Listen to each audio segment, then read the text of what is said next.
Olá, meus caros, bem-vindos de volta. Hoje é a nossa segunda aula de revisão bimestral.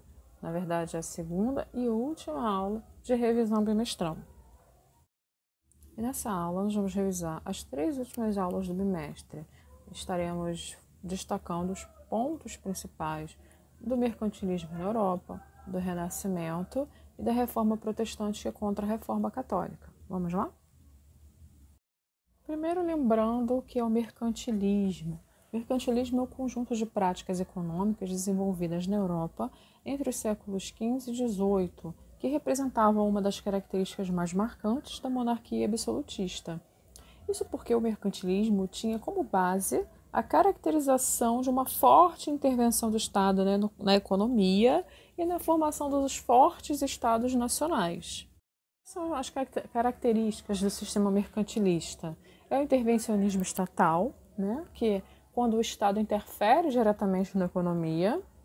No metalismo, que é a acumulação de metais preciosos, como ouro e prata, com o objetivo de aumentar as reservas, principalmente para financiar soldados, mercenários e facilitar as transações comerciais. O protecionismo, que visa valorizar os produtos nacionais através do aumento das taxas alfandegárias e de produtos importados. O monopólio comercial, que é quando o Estado concedia à burguesia o controle das atividades mercantis e manufatureiras. E a balança comercial favorável, que é a prática baseada na ideia de que o país deveria exportar mais do que importar, para que a economia estivesse sempre positiva. Vamos para o Renascimento. Vamos dar os destaques, sobre o Renascimento. Nessa época, o homem medieval ele era considerado pequeno e fechado, que era aquela visão errônea, claro, gente, de Idade das Trevas, Idade Média é considerada a Idade das Trevas. Nesse período, o homem foi considerado fechado. Ele não tinha a mente aberta para o conhecimento, para a cultura, para a ciência, Então, o objetivo dos renascentistas era se reconectar com a antiguidade clássica, que é quando essas pessoas acreditavam que nesse momento houve sim um crescimento forte, intelectual, cultural, econômico. Então, esse era o objetivo dos renascentistas, se reconectar à antiguidade clássica, que foi um período marcado pela explosão do conhecimento humano, voltado para obras literárias, artes plásticas, construções, entre outras coisas. E nesse período aí, nós tínhamos os mecenas, que foram os principais financiadores dessa nova cultura. Nessa época existia a necessidade de estar financiando os artistas, como, por exemplo, os escultores, os pintores. Então, os mecenas foram essa classe que financiaram essa nova cultura.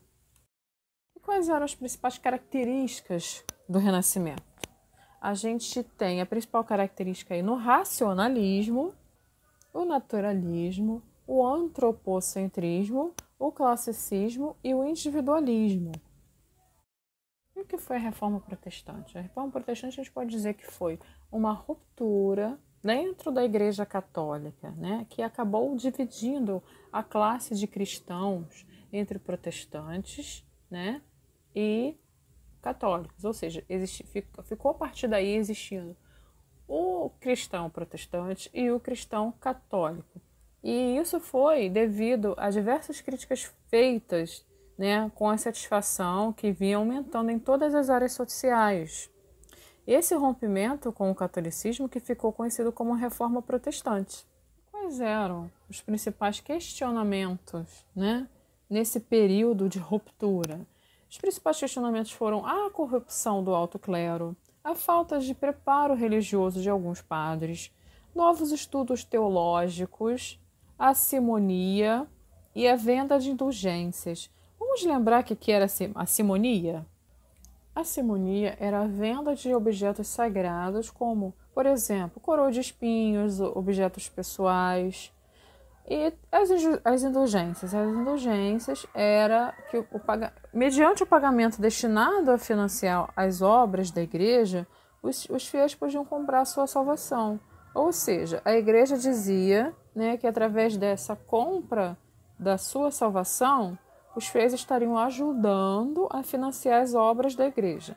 Então, isso tudo aí foi criticado por Martinho Lutero, né, nas suas 95 teses. O que foi o luteranismo? Eu falei aí de Martinho Lutero, certo? Então, durante os seus estudos, Lutero, né, começou a criticar pontos vitais da doutrina católica.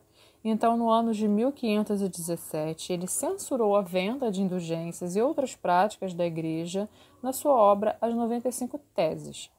Essa obra foi escrita em alemão e ganhou popularidade, chegando ao conhecimento dos clérigos católicos, que ficaram bem preocupados com essas teses, pois representavam uma ameaça, né, à instituição católica.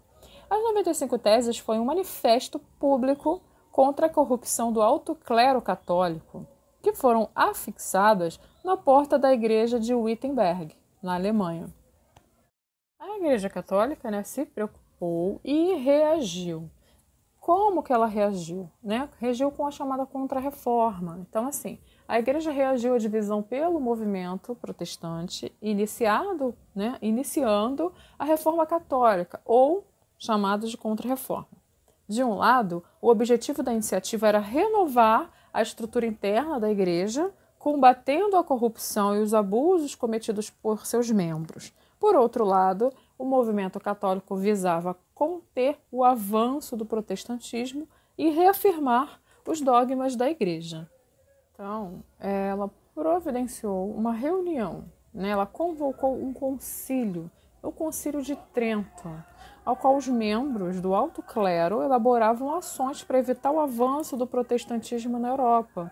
E nesse concílio, as resoluções foram a reorganização do Tribunal do Santo Ofício, mantiveram os dogmas da Igreja, os 7 sacramentos, a hierarquia do clero, o celibato clerical. Celibato clerical, a gente quer dizer o quê? Que os padres, né, aquelas pessoas que estão ali ligadas à Igreja, elas deveriam se dedicar somente às coisas da Igreja, às coisas do reino de Deus. Elas não deveriam casar-se. Por isso fala assim, celibato clerical, que é a proibição dos padres se casarem. Ela condenou também a corrupção interna e estabeleceu o controle sobre as vendas de indulgências, determinou a criação de seminários de teologia para melhorar a formação do clero, porque muita gente ali, né, muitos padres, não tinham uma boa formação para se dedicar à igreja, né, para tomar o seu posto de padre, vamos dizer assim. E criou também o Index Librorum Prohibitorum. Era o que? Era a lista de livros proibidos. A Igreja Católica ela proibiu uma série de livros, inclusive alguns foram queimados em praça pública, pois considerava assim, perigosos, né, para a fé católica. Né? Ele poderia enfraquecer a Igreja Católica. Eles acreditavam nisso, né? Que esses livros que foram proibidos eram muito perigosos e por isso eles resolveram proibi-los e alguns foram trancados, né, em bibliotecas da igreja e outros foram queimados. E alguns foram salvos. Algumas pessoas tinham posse de alguns livros e acabaram escondendo, né, vamos dizer assim, esses livros. Nessa época, a literatura ela não chegava com facilidade a toda a sociedade. Só quem tinha acesso à leitura, né, à educação, eram os mais nobres e o clero. Então, assim, nós chegamos ao fim da nossa segunda e última aula de revisão bimestral. Eu agradeço e aguardo vocês para a próxima aula.